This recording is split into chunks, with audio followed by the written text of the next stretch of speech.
Confronted my bitter sister-in-law, my fiancé's ex, at a family event, resulting in her being banned from all future gatherings. My 27F fiancé's ex is now my older brother's wife, so my Sil. To make it less confusing, my fiancé is George, my brother is David, and my Sil is Ella. George, 38M, briefly dated Ella, 34F, 4 years ago. Ella wanted to get married and have kids, but George did not want this with her. He was also having a lot of issues back then, partying, doing drugs, and not being the most reliable person. They dated for 6 months and everything ended in drama because Ella was not able to make George want to settle with her. Soon after their breakup, she met my brother and they got married 6 to 7 months after. So yeah, they moved really fast, and basically Ella dated her ex, broke up with him, met my brother and got married to him. Everything in only 1 year and a couple of months. I met George 2 years ago, and at that time Ella was already married to my bro. Back then I had no idea that George was Ella's ex. When George started to feel attracted to me, he changed completely. He quit drinking and doing drugs, he has been sober ever since, started going to therapy, and overall became a new person. He did this because he wanted to change, and I have been with him during his entire healing journey. I am very proud of him and we have a healthy and amazing relationship. Even if Ella was already married to my brother, she was furious when she found out I was dating George and that he was serious with me. She was so cruel and said a lot of nasty lies. She used to tell everyone that George was grooming me. I was 25 when we became a thing and he was 36. This is not grooming FFS. She lied that George was abusing me, trying to get me to become an addict like him, and many other things. This ruined my relationship with my brother because he never did anything to make her stop. George and I announced our engagement to my family last week during my dad's birthday. My parents were happy for us, but Ella said it must be nice to be the one to get the ring after someone else struggled to fix him. Again, no reaction from my brother as usual. My parents told her to stop, but I just snapped and told her something along the lines, he fixed himself, you pos. And yes, it is nice to know I will be married to the man I love more than anything and who loves me the same. But how is it for you knowing that no one else except my idiot brother ever wanted to marry you? Does it feel nice? My parents kicked them out after this. They told her that everybody had enough of her BS. She is insane because Al Thug being married, she is still bitter over the fact that her ex did not want her. She is officially banned from every family event and my brother is now blaming me. Update 1. Yesterday I contacted my brother and asked him to meet me for coffee. It was only the two of us and I think it was the first time I have opened my heart like this in front of him. I started off by apologizing for him being caught in the middle, but I told him I will never apologize or be sorry for loving George. I was honest and told him how much this situation has been affecting me. My brother is the same age as my fiancé, so he is 11 years older than me. During our childhood he was my protector, the person I looked up to. Due to our age difference we never really had many activities in common and I could not wait for the moment I grow up so I can get to share more with my brother as adults. But I did not get the chance to do this because of Ella. David would always teach me to value myself, to choose people who treat me right and make me happy. However, I am not able to share my happiness with him anymore. I understand why he would wish I never met George, but it still hurts knowing that your brother somehow resents the source of your happiness. David would always defend me when I was younger, even in front of our parents. When I was 15 I was experimenting with makeup and it looked bad, really bad. During a family function one of our uncles got drunk and told me to stop using makeup because I was too young to look like a hooker. David got mad and kicked him out for offending his sister. This is the kind of brother he used to be, and to now see how he stays aside and allows his wife to be offensive and cruel, it's really hurtful. I do not care that she is like that towards me. I don't like Ella at all and I could easily ignore her. But what gets to me the most is she constantly trying to belittle and humiliate my future husband. I have lived with this man for 2 years. I have shared so many things with him during this time and I am certain I know better what kind of man he is. I know how hard it was for him to heal all his trauma. I know how hard he worked day by day to become the best version of himself. I know how much he loves me, protects me, supports me, and I simply lose it when I hear her crap and how she is constantly trying to bring him down. Yes, I go bear mode when he is involved, as someone told me in the comments, but I don't care. I will not allow any of my family members to abuse the person I love. I may have tolerated things for my brother's sake, but I will never be quiet in front of his B/H of a wife. I told my brother that I love him and I will always cherish the memories I have with him, but we cannot go on like this. I understand he is a victim and I am ready to do anything for him if he is willing to accept that his marriage is not good, that Ella is not a good woman and is abusing him. I cannot force him to divorce her because this has to be his choice, but I told him I will accept his decision no matter what that is. He will always be my brother, but George is my family now. We plan on having kids in the near future and there is no way in hell I will ever allow his lunatic of a wife to be near my kids. I also refuse to subject George to the abuse. We tried. We thought that this rough period will eventually pass and that everything will be okay, but unfortunately Ella became more and more bitter and disgusting. We will still see my parents, but I am standing my ground and will not go to their house if she is present. David and I cried a lot and for the first time in many years I felt like I had my brother back. He apologized over and over again and explained a lot of things to me which gave me the chance to understand him better. But at the same time I am so angry that I had no idea what was happening to my brother. Some people said that David was a rebound for Ella, but it seems they were both a rebound for the other. What made them marry so fast was the age pressure. My brother was feeling like it was very hard to connect with someone, and the prospect of being able to have a family of his own seemed very far away until Ella came and offered him the possibility to have exactly what he wanted without too much struggle. So yeah. In the end, I guess we are all some messed up people in a way or another. I don't know what's going to happen. David said he plans to take some time, go away alone for a couple of days and think what he wants to do. But he said that when he'll be back he wants to have a chat with George to apologize to him as well for everything that has happened. My brother knows that everything Ella says is false. He said everyone is able to see how much George loves me and that we make a great couple, and there are times when he wished to also have something like this in his life. He told me he is proud of the woman I have become and that no matter what happens, I will always be his little sister. After this I went home and cried some more with George besides me. I have tried to play strong and denied myself to feel hurt for so long that yesterday I have finally exploded. But it was good because now I feel better. Update 2. As planned, David did take some time for himself and went to a retreat cabin for a week. He went there alone because he wanted to have the space and time to rethink his life choices. This was exactly what he told Ella, but left out the location because he did not want to risk her showing up there. The first day he was away, Ella contacted my parents and me to ask us about my brother's location. We did not disclose anything. On Wednesday that week I was contacted by some of my brother's friends. They wanted to know if my brother was okay and if it was true that David was cheating on Ella. Initially I was very confused on why would they think that, but they told me that Ella has been going around complaining to people that my brother was cheating on her and that his family were on board with it and covering up his affair. I told my bro's friends that this was not true, but I decided to be petty, so I went on social media, uploaded a photo of me with my brother and wrote how proud I am of him that he is taking this time to focus on mental health and his well-being. Some hour later Ella called me and demanded I take down my post because I was embarrassing her. I played dumb and asked her why would a post dedicated to my brother would ever embarrass her. She never answered, never admitted to lying, and I never took down my post. It will stay where it is for posterity. After my brother returned from the retreat he asked me, George and my parents to meet up at our parents' place and talk. He apologized for everything that happened with his wife and told us a lot of things about Ella. Apparently she is a very jealous person and she has a constant need to put others down so she can look better or feel superior. Bro gave us a lot of examples of shitty things she did, including to some of her relatives and supposed friends. One of her female cousins works for a transport company, so most of her colleagues at work are men. Ella told this cousin's husband that there are high chances of her cousin cheating since she spends every day surrounded by men. Her cousin was pregnant at that time, and I don't know if she was trying to imply the baby may not be her husband's, but still. Needless to say, they don't speak to Ella anymore. She had a girlfriend who got into a relationship with a guy. Ella kept telling this girl bad things about her partner that she supposedly heard from other people. She was never able to tell who she heard it from. Most likely she invented everything. That's why her family members avoid her and never invite her to functions, and she does not have any friends. People from their circle were friends with my bro before he married her, so they are just tolerating her for his sake. I mentioned that Ella must be abusing my brother, and a lot of people took it the wrong way. When I mentioned abuse, I did not mean it as physical abuse, but more like emotional abuse. I guess everyone has their own way of seeing things, but for me, being married and still being pissed about things that happened with your ex years ago is clearly a sign of disrespect towards your spouse. And if someone is able to openly disrespect their spouse over and over again in front of their family, it's a high chance for that person to do more than disrespect behind closed doors.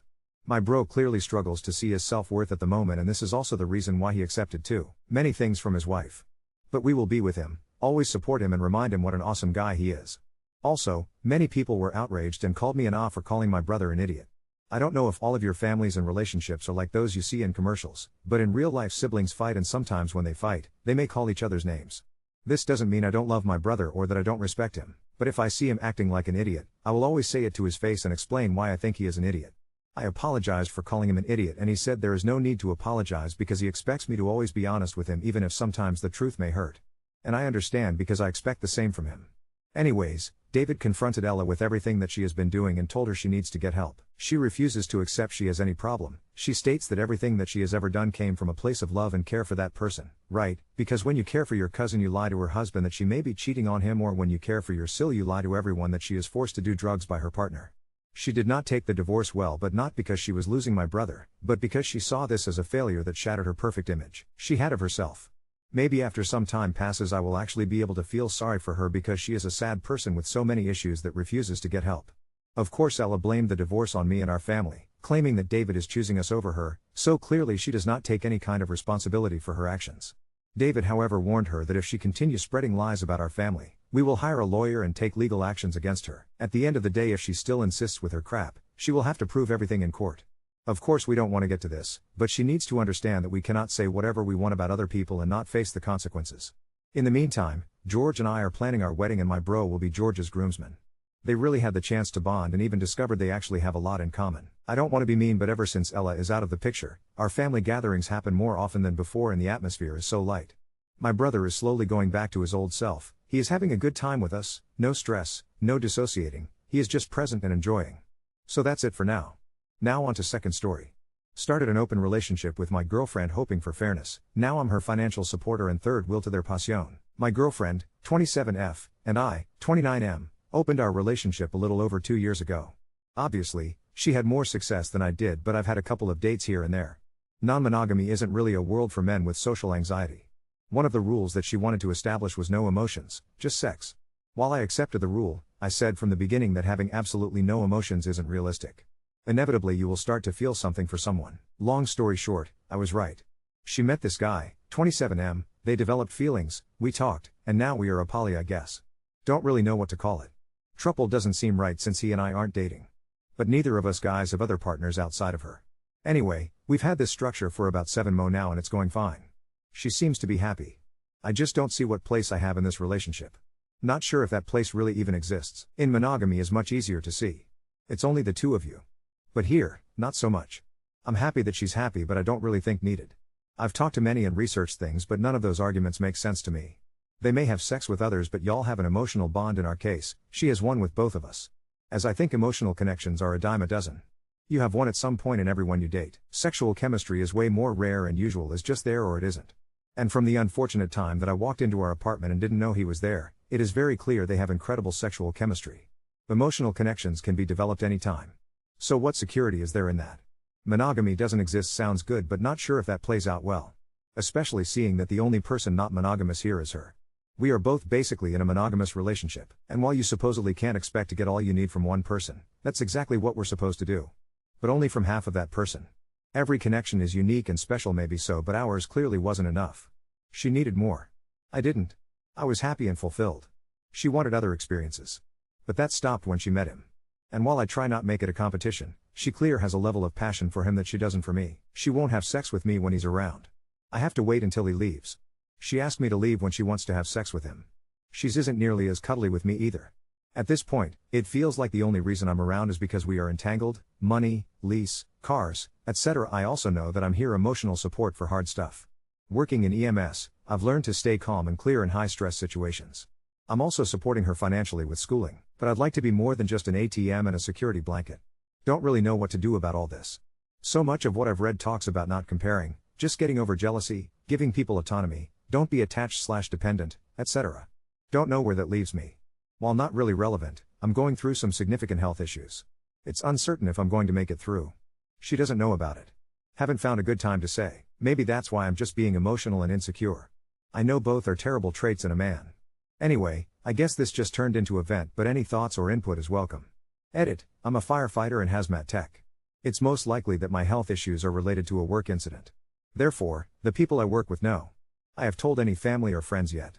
At this point, I could come out most okay or could have until the end of the year. I'm trying to wait until we know more. Edit 2, she and I live together. He has his own place but has 3 male roommate. GF doesn't feel as comfortable there. Update 1. Long story short, I pretty much ignored everyone's advice. Not really. I do appreciate all the input that I got on my last post. But every time I wanted to broach the subject, either something got in the way or I just chickened out. She is still seeing the other guy. Let's call him Caleb. Life kinda sucked at first since they were mostly using our house to avoid his roommates, but this summer he got his own place. So they no longer meet at ours. Which is great because accidentally coming home when they are together is not great. Hearing your GF scream another guy's name takes a long ass time to fade from memory. I've met the guy. He seems nice enough. Total opposite of me, so I see why she's so into him. Dude's like 6'2" with that lean surfer boy type look. I'm like 5 feet 7 inches and shaped like a tree stump, haha. Anyway, so the problem pretty much solved itself. She stays with him about 3 to 4 nights a week. Occasionally, she'll stay over for a long weekend or even a week. They've even gone on a few trips together. TBH, part of me is jealous, but at the same time, I see how she looks at him. I just don't have the heart to get in the way of that. Unfortunately, our sex life has taken a bit of a dive. Not long after they started seeing each other, we stopped being intimate as often. We still are, but it's only like 1 to 2 times a week. Everyone got tested and they've gone barrier-free. Supposedly she was just tracking her cycle but did have a pregnancy scare. So now she's on birth control. I'm not particularly happy. I mean, I'm happy she's happy, but this isn't really what I pictured for my life. I always imagined having this passionate, loving relationship where we were everything to each other. Sometimes I just feel like more of a connivance than a partner. It's pretty obvious she was never into me as much as she is him. That sucks but can't change it. On the health front, unfortunately I don't have great news to report. Turns out I do have cancer. It wasn't as aggressive as they thought, but it is terminal. At this point, I'm looking at somewhere around March. GF doesn't know. I know I'm an odd for that. I'll tell her eventually. She's just not around much, and when she is I just want to be fun. I know I can't compete with Caleb, but I don't want to just be the sick one. I thought about just breaking up, but that seems mean. I recently saw Twilight for the first time. When I finished the part of Bella mourning Edward leaving, it made me wonder if she'd feel the same. TBH, I don't think she would. Caleb is pretty much primary at this point. So I'd rather be peaceful on the way out. When I do go, she'll have him. Work sucks because I can't ride the engine anymore. Once I got worn out walking up steps in bunker gear, I knew I can't fight fire anymore, so I'm just on the medic now. Update 2. I finally told my GF about my health issues. It was a long, rough night. Saturday night we went on a date. Usually she'd be with Caleb, but he's out of town visiting family for the holiday. If he felt it was too early for her to meet his family or what, but I definitely thought I'd be alone for Christmas. But apparently she's staying here, so that's nice, I guess. We went to dinner and, after, got to go see Wicked. Not gonna lie, the dynamics between Glinda, the Munchkin dude, and the prince made me wince a bit. Felt kinda close to home. Minus me stringing some poor girl along. Regardless, I did enjoy the movie a lot.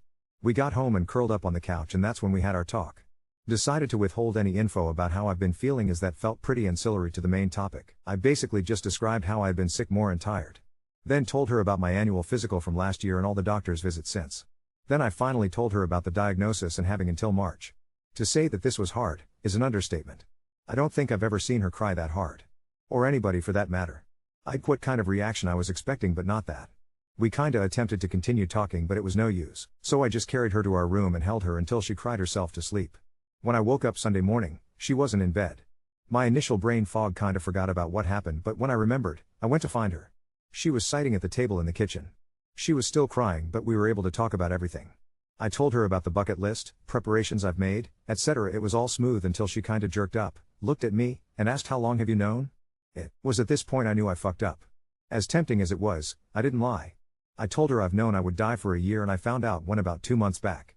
OFC, she asked why I didn't tell her, and I didn't know what to say. She asked if I was trying to get back at her as some weird revenge, which kinda annoyed me a bit, but I let that go. I told her I was preoccupied with getting used to an open relationship, that it felt like it came out of nowhere, developed fast, became poly, and I was just being dragged along. That not having her around, hear them have sex, and watching her fall in love with someone else was hard enough. Predictably she got pissed. Felt like I was blaming her for who she is. And a few more unpleasant things. At this point I just listened as she yelled and screamed. She finished. I apologized for not telling her, but then asked, if this was all my issue, then how come your partner has been sick and dying for a year and you never noticed? I immediately regretted saying that because she kinda just broke. She didn't cry. She just went silent and sat down on the floor. I tried to comfort her, but she pulled away. So at this point I figured we needed space and I left. Went to a friend's house for the day. Sunday evening, I got a text from her asking me to come home. I did. When I got there she had ordered food. When she saw me, she ran up and hugged me. At this point we both cried. We ate and watched as it cake. Eventually she paused the show and we talked. She apologized for lashing out. Said she was just angry and confused. I apologized for what I said. She told me not to, and that what I said is what she felt. So when it was out in the open she just shut down. I told her that I love her and not to hold it against herself. At this point, she wanted to help me plan out the last few months. She also said that she'd be breaking up with Caleb, but I told her not to. If he actually loves her, she's gonna need his support. We will wait till after Christmas to fill him in. We talked more about plans and went to bed. Don't know what will come of this, but that's where we are now.